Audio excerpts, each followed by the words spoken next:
All right, so how to become successful as a freelancer based in Kenya or Africa, and you're working with Western clients. And by the way, my mentor, I know he charges around $100 per hour just to write, and by the way, he's a Kenyan. That guy has really strong networks. He's really established himself in the sector of writing, and people really pay him what he's worth. Okay, so what you need to do is to make sure you have the skills, you upgrading all the time. Make sure you are above and beyond that sector you are in, that niche you are in. Have your skills.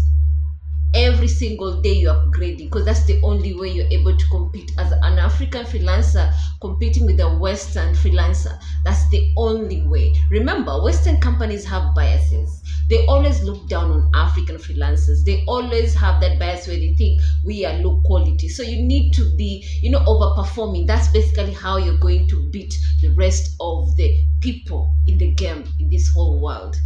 As Africans, especially in the third world country, we are at a disadvantage, and people really look down on us. Some people will say, oh, I prefer, I have my preferences, and of course, someone will tell you, I don't understand the way you speak, your accent. Some people will tell you, oh my God, payment system, there's a problem with the payment system. So especially when I try to pay you, if you are if I'm from the first world country and you are in the third world country, there are those challenges, yes. But the reality is, you as an African freelancer, as a Kenyan freelancer, you need to be above your game.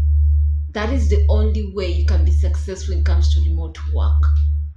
It's the reality. So your CV, your resume needs to be on top. When you say you have that skills, make sure you have that skill, so that when you're given that job, you over deliver.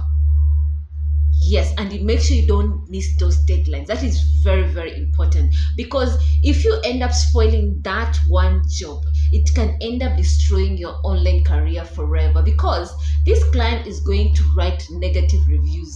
And if another employer wants to employ you, they go through your CV on that platform, and they see 1, 2, 3 clients say you do not do a good job. Believe you me, other clients will not want to work with you, and that is the only secret of you to becoming successful as a freelancer based in Africa or based in Kenya.